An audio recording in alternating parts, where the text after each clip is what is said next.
Rama. I'm going to present you today about the coup d'etat in Niger. So do you know that Niger is West African country with the most coup d'etat? No. No. Okay.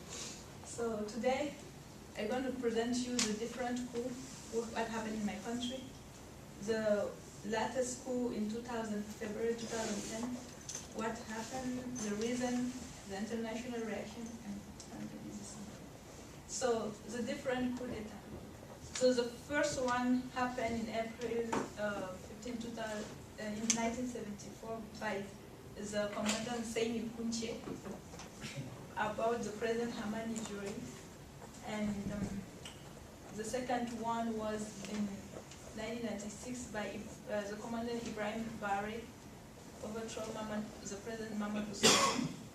So all of them was commandant from the Niger army. So they take power and stay like for a long time. It was all of them are like dictator, you know, right?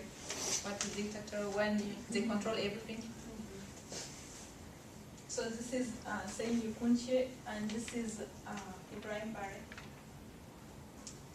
Okay. The second one was in April 1999 by the commander Malam Wonke, overthrow the over military Ibrahim Bari who take power before. So another military take power from him again. And the second one was in 2010, the latest one by Salu Djibo overthrow the President Tanjo. So the last one in 2010. So what happened is that the soldier take power from the president during the meeting. And this day I was at home with my parents and my family. When the coup started, my father started to say, "Oh, who is this guy knocking on my door like this?" Because he was looking for like somebody knocking or something like that. And I said, I don't think that somebody's knocking. Something happened outside. So that we went outside and see that the military were everywhere with the weapon and the gun.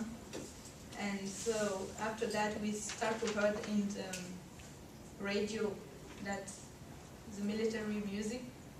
I don't know how. There's some military music on the radio. That means that they take power from the president. And you can call nobody. You can contact somebody outside. You can do anything. And the TV program was like breaking news, something like that. And they also put music, military, on the TV too. So you can do anything, you can watch TV, you can do anything, you can just stay at home and see what's going to happen next. And you don't know if they're going to take all day to doing this, or you know what's going on, but you don't know what's going to happen after. And when they start to shoot in the street, the thing it was so hard that you think it was on your head, on the roof, but it was very far, but you think that it's next to you. And even the window was vibrating. And so that was very scary that day. So everything was closed, the school, you can go outside, and the market, everywhere, the school, you have to just stay at home. You cannot go outside.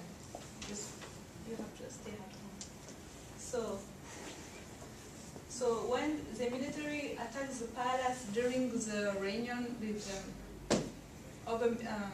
the president with the minister, so they choose this time because they know that they're going, all of them going to be there this day at this time, because they have contact with the personal guard of the president, so they know the time and the moment the president going to be there. Maybe he can go out, he must be go in travel somewhere in another country or another meeting, but they know that that day at this time they're going to find him there and catch him. Now after that they catch him, they put him in detention with the other minister, and the constitution was suspended, the National Assembly was dissolved, and the military who lead the coup take power. He was the new president. There's no election, no nothing, but he was president. Nobody can do anything about that. So the reason he said, well, he talk on TV and give a speech and tell to everybody why he take power from the president. He said for the political crisis and for the restoration of democracy. He says the restoration of democracy, but when the military are there, there's no democracy.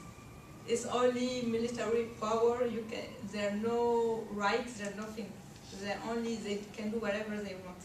And this, when they take power, this is a very big mess in the country, and with the relation with other countries too, the ONU and the European country.